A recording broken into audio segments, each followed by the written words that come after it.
Kent Online News. News you can trust. This is the Kent Online Podcast. Nicola Everett. Hello, hope you're okay. Thanks ever so much for downloading today's podcast on Friday, June the 26th. It's going to be another hot day. We'll have more on the weather in a bit. But first, a Kent woman fears her son could be left without either of his parents unless she's able to travel abroad for cancer treatment. Candice Powell from Swanley was first diagnosed with cervical cancer in 2019 following a smear test. After treatment, she was given the all clear the following year, but started to feel unwell in May 2025. She's told us about her visit to Maidstone Hospital. I went in there being sick, like I knew something weren't right, so gave me a scan like that. Told me I was fine, said I was absolutely fine, said I had gastritis. And then 2 months went past, so I went back in July, same thing again, violently being sick, can't stop being sick, can't keep nothing down. Like pains again, stuff like that. Sent me home again, even though they'd done a scan again. The 39-year-old was eventually told the disease had returned and was stage 4. It's also been found in 3 other parts of her body. She has had surgery, which was last November, and is due to start chemotherapy, but has also been researching alternatives, including a private oncology centre in Germany. Literally going to prolong my life. They haven't told me how long. But whereas this place in Germany have given me a cure, and I've got a friend that's out there now, and she's having treatment. She's on her 3rd treatment out there, and it's shrunk it by 50%. A fundraiser has been set up for Candice in a bid to try and raise £50,000. A spokesperson for the Maidstone and Tunbridge Wells NHS Trust has also said that Candice has shared her concerns with them directly, and they've responded to the issues she's raised and will continue to liaise with her. Kent Online News. Other top stories today, and Dover and Deal MP Mike Tapp says he won't be intimidated to drop his views. The Prime Minister's resisting calls from Home Secretary Shabana Mahmood to sack him from his role as Immigration Minister over an article believed to be out of step with government policy. The standoffs viewed by some as a test of Sir Keir Starmer's authority during his final weeks in Downing Street. A hotel in Ashford that was being used to house asylum seekers has reopened to tourists after people staying there were moved out. The Holiday Inn will be able to welcome visitors again after the government increased its use of military sites instead. The Granby in Gravesham will also no longer be used by people who've arrived in the country illegally. As promised, more on the heatwave now, and the ambulance service covering Kent say they've seen a 20% increase in calls this week because of the hot weather. A red warning for extreme heat is now in force across the whole of the county today, with temperatures set to hit the mid-30s again. Nakai Redman from SECAmb says it's having a big impact on demand for paramedics. We often see an increase in our demand during any sort of extreme weather, whether it be hot or cold.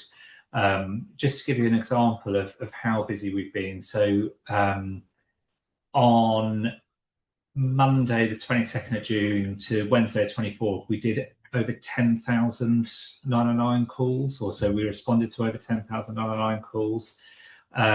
If we look at the previous week, we were at 8,500. So it's a really, really sudden increase in the number of calls. That's over 1,600 extra calls, which I think works out about 20% extra in the number of people calling 999.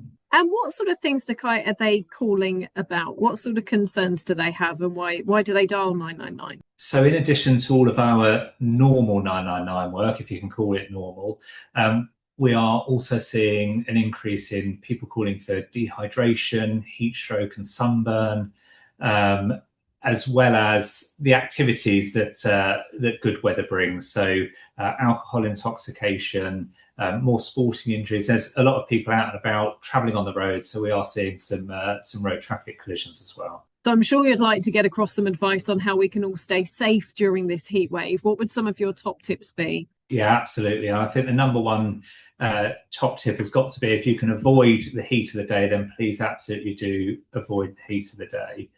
Heat can really seriously affect people with heart conditions, high blood pressure and other long-term illnesses.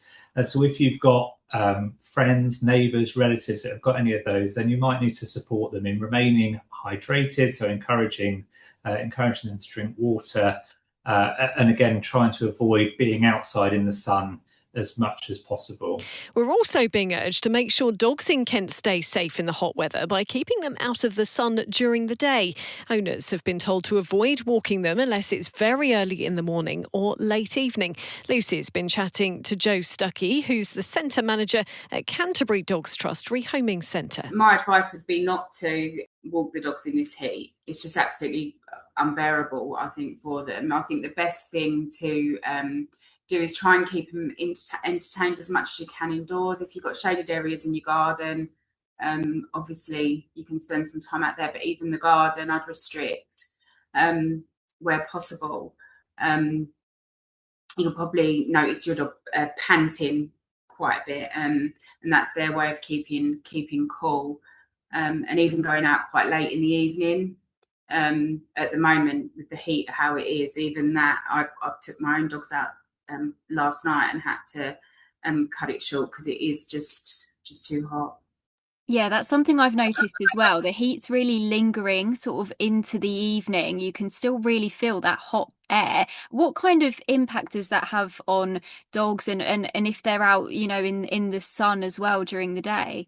So it can cause heat stroke. I mean, the flat face breeds, so your pugs and your Frenchies, really struggle because they struggle to regulate their breathing at the best of times. So trying to do it with heat, I just wouldn't risk it, because they would overheat, and it can make them very poorly. I've had reports from our vet that comes to the site in a previous year about 2 pugs that passed away unfortunately due to the heat, and the owner had taken them to the beach where they thought it would be quite cool because the soot sea and they lost both. So it's yeah. Oh gosh, that's so sad. And I know it's difficult because the dogs themselves obviously don't know that they shouldn't be going out and they might be pestering you for a walk, but it's important not to do that, isn't it? Yeah, no dog ever passed away by missing a walk, and I mean, as we all know, the UK, the sun doesn't last too long, so it is better to skip that walk if you can. But I do understand it is stressful as an owner. The dogs don't understand. They would still go out for the walk if you got the lead out. But there's some great puzzle games, and you can freeze things. Even with the puzzle games, you could make it up. You could put it in the freezer. So even while they're doing that, it's it keeps them interested. Just engaging with your dog, keeping their mind busy. This can tire a dog out as well, So yeah, you just got to come up with alternatives and just try and keep them as cool as possible. The staff here at Canterbury quite often will stuff Kongs and freeze them. Toys like that, where the dogs have to kind of lick and spend quite a bit of time with the toy. So it cools them down, takes quite a bit of thinking, takes quite a while to use. So things like that are really good. And you can use whatever food you feed your dogs. And the only other thing I was going to mention, Jo, was with dogs walking on the pavement and, maybe their paws getting burnt. Is that kind of an issue or anything you've kind of dealt with?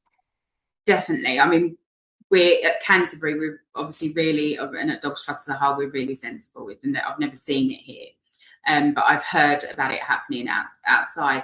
If you can't hold your hand on the floor for 5 seconds, because it's hot, then your dog definitely shouldn't be going out.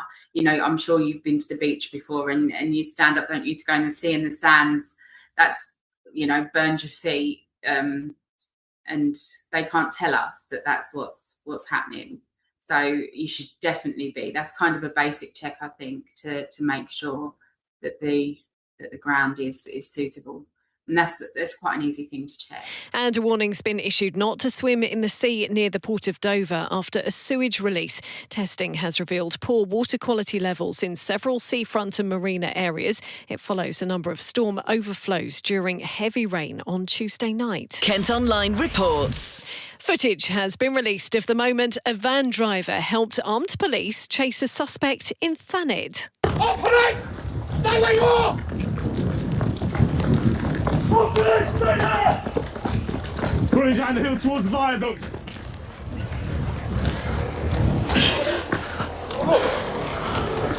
Get back, get back. Go, go, go, go. I'm going, I'm going. Go, go, go. Cheers, buddy. Follow that police officer. Go fresh. If you just go past him, keep going past. Keep going past. Keep going past. Keep going past. Keep going, keep going. Right. Stop here on the right. Stop. Stop. Stop there. Don't move. Put your hands on your head. Sorry, mate. No worries. Cheers for your help. No problem. I'm just glad I could be of service. Thank you. Cheers, buddy. We'll get on with doing the rest of it, but thank you very much for your assistance. That was quite exhilarating. No worries. See you later. Hope the rest of your day is a bit calmer. Yeah. Cheers, guys. Cheers. See you later. Bye. Now, officers had been called to reports of a serious assault at a property in the High Street last week. The passing motorist stopped and gave a lift to one of the PCs, and the man was eventually detained. The van driver has been recommended for a commendation by the force, and you can watch that video in full by heading to the Thanet pages of Kent Online. Kent Online reports. Next on today's episode, and a witness has come forward to support a claim from a Kent businessman that he was sent to prison for a crime he didn't commit. Simon Edgecombe is trying to clear his name more than 40 years after serving a sentence over how finances were handled at a post office in Rainham. He sold a van to staff back in 1983 and says money was taken directly from the till to pay for it. After seeing the story on Kent Online earlier this month, a former paperboy who worked there has come forward. Well, Michael Baker says he remembers how money from the till was used to pay wages too. I started to read the article, and the first thing that struck me was the photograph. And it's quite a long article, and as I was reading through it, obviously when I see the picture of the post office and it being in Rainham Road, I recalled that I was a paper boy there during the time. And then I carried on reading the whole article, and then realised that at that time that I was a paper boy there was the same time that unfortunately what happened to Simon. Because it was my first ever job, I remember it really well, because I tell my children now the story of how much I used to earn, which at the time was 50p a round. And I had a savings book. It had a blue plastic cover. And so sometimes I was paid directly from the till, but also when I was saving on other occasions, I'd be paid from the post office till, because I would recall that I would get my money and then sometimes hand some of it back. So I was at the post office till because I had my post office savings book. He says he's prepared to give evidence in court, and Simon has told Kristen from our colleagues at KMTV it could be crucial for his case. With Michael coming forward, it's a kingpin. Basically, it will mean that previously I've had no evidence to present to an appeal court about an appeal, apart from my recollection. And of course, appeal courts, they would like independent evidence, and I've had none. So with you and your colleagues' help, we've found Michael, and Michael has said, I could have given him a script. If he'd have read from the script, it would have been perfect. But he's done this all off his own back. He wanted to help, and he has helped, and it is an enormous help. Not just for me, but for the girl that worked in there. She was innocent. It should never have happened. But because of post office's means of investigation, which wasn't any, I'm sorry, but we went to prison. And you're still looking for more people, are you? How long until it's too late? Is it ever too late? Oh, it's never too late. No. I shall always be looking for other people, but obviously I have to put this back in again to the appeal courts, and I will probably go through the CCRC, the Criminal Cases Review Commission, which is a government body, but they have special powers to demand evidence. But unfortunately, you can demand all the evidence you like, but if Post Office don't want to provide it, they just won't. So we have got plenty of time at the moment. I mean, with it, if somebody else can come forward within the next 4 or 5 weeks, perfect. If they had some association, if they received money from there, if they were a milkman, they worked with the milkman, they were a paper boy, paper girl, window cleaner, anything such as that received money from the post office, because it came out of the post office till, and that was the thing. It came out of the post office till, but we, the girl in there and I, got the blame for all of it. Simon is still particularly keen to speak to a married couple who worked in the shop and the owner himself. A public consultation on plans to close a number of on-call fire stations in Kent has been delayed. The governing bodies voted for more time to discuss the idea before asking what we think. It's after hundreds of firefighters turned up to a rally outside a meeting in Maidstone yesterday. Plans to transform a shopping centre in Tunbridge Wells have been given the go-ahead. Improvements will be carried out to the Palm Court area of Royal Victoria Place, including larger shops and new toilets. An energy-efficient roof will be added over the atrium. You can follow us on socials to see some CGIs. A National Poetry Library is arriving in Chatham today. The mobile unit from the South Bank Centre is travelling all around the UK. It includes free activities, school workshops and a performance at Chatham Library. And finally, thousands of people are expected at the historic dockyard in Chatham this weekend for Armed Forces Day. Serving military personnel will join cadets and veterans at the event tomorrow. Medway Council leader Vince Maple has been telling me all about it. It's one of the highlights of the Medway calendar, and certainly one of the largest Armed Forces Day celebrations across the region, not just here in Medway, but actually across the whole of the South East. I'm incredibly proud of the way our community comes together to recognise and support those who are currently serving in our armed forces, our brilliant young cadets who do an amazing job, particularly here in Medway, and of course take time to recognise and remember both our veterans and those who have, in some cases, made the ultimate sacrifice for our country. It's a day where all of those different parts come together. I'm incredibly proud of the partnership the council has, particularly with the dockyard over the last couple of years. Really positive feedback from many people to say actually having it with such an impressive backdrop is incredible. And we've got dozens and dozens of stalls, people from across the community, charities, youth services, and many, many more things for people to come and enjoy on this coming Saturday. Yeah, and I guess the backdrop couldn't be more fitting, could it really? And it's got that amazing space because there is quite a big procession at the start, isn't there? You get to see a lot of the armed forces in action, which is quite. It always, I don't know, just it's a special moment, isn't it? Seeing them all marching. And it's particularly poignant because you have those kind of three phases. So we have our brilliant youth, uniformed youth, whether that's cadets, air cadets, Royal Naval cadets, and others. Which are a really important part of our community, alongside obviously the adults that volunteer to support them in carrying out those activities. Of course, those serving personnel, in particular here in Medway these days, our brilliant friends at the Royal Engineers, and of course our veterans, many of whom, of course, are from the Navy in particular because of our long-standing naval history. So we have a real kind of the three elements, if you will, all coming together on that one particular day, which for me, just, you know, the armed forces is in the DNA of Medway. Lots of people know Medway's my home because my dad served in the Royal Navy. So it's personal to me as well. And that'll be the same story for thousands of people attending this Saturday. Kent Online Sport. Starting off with football, and Gillingham fans can start preparing for the new season because the fixtures are out. Their League 2 campaign will kick off on August the 15th. Here's our Gills reporter Luke Cordell. Gillingham have a home start when Walsall come to Priestfield on the opening weekend of the League 2 season. Fans are going to hope for a better season ahead after the disappointment of the last campaign where they finished 17th in the table. It's year 2 of a 2-year plan for manager Gareth Ainsworth, and he's promised fans better times ahead. Gillingham's home game with Walsall is quickly followed by the long trip north the following week to Fleetwood. It's another year where fans will rack up the miles. Fans will already have noted the final game too, away against their historic rival Swindon Town on May the 8th. So there's plenty to look forward to between now and then. And it's hard to think about Christmas right now with the sun blaring down, but the Gills will have a short trip to Crawley on Boxing Day and welcome Exeter City on New Year's Day.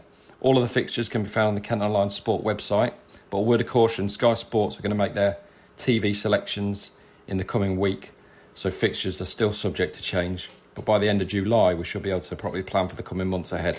And Gillingham have added to their squad too. Kadeem Harris has joined after leaving Salford City at the end of last season. The winger has been chatting to the club's media rep. It's a big move from Salford geographically for you. What was the major factor in you deciding to come here? There was a few. Obviously, I know the manager well. I used to play with him for a season. I know the assistant, who was the assistant last season, Dobbo. Yeah. We've all got a really good relationship, and you know it's been a couple of years now where we've spoke, and I thought at this time was nearing, and it's here now. I know the manager, obviously, he was a winger. He loves his wingers, and I'm a winger, as you know. So you know those factors, and plus just the club itself. It's a big club, and a club that I believe has ambition and is going in the right direction. Hopefully, I could be part of that, and we can do that this year. You say you played with Gareth. What was Gareth like to play with?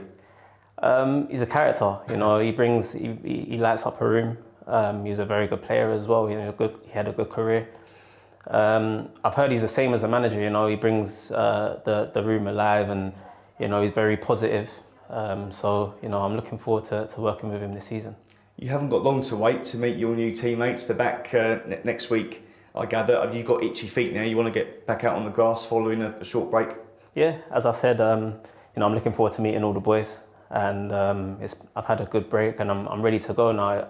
Always when it gets to this part, I just can't wait to get going, and you know, it's no different this season. Describe yourself as a player for those who perhaps haven't seen you play before. Very direct. I love 1v1 situations. I love to get the fans off their feet, and I love winning as well. So you know, hopefully I could bring that to this squad, and we've got good things ahead this season. On to cricket now, and Kent are back in T20 blast action tonight. The Spitfires are taking on Notts Outlaws at Canterbury. The home side are currently 4th in the South Group, while the opposition is 2nd in the North. Plays due to start at 7. And in tennis, it's understood Kent's Emma Raducanu is facing a race to be fit for Wimbledon. The British #1 missed training and hasn't played since losing in the final at Queen's earlier this month. She was spotted wearing a protective boot earlier in the week. Wimbledon gets underway on Monday. Well, that's all from us for today. Thanks ever so much for listening. Don't forget you can follow us on socials. Plus, you can get details on the top stories direct to your email each morning via the briefing. To sign up to that, just head to kentonline.co.uk. And whilst you're on the site, you can also subscribe to Kent Online Premium. That gives you access to content with fewer ads and exclusive stories. And don't forget to check out the latest Secret Drinker review. Plus, head to the What's On pages for details of everything else going on in Kent over the weekend. Hope you have a fantastic one. We'll be back with the podcast on Monday. News you can trust. This is the Kent Online Podcast.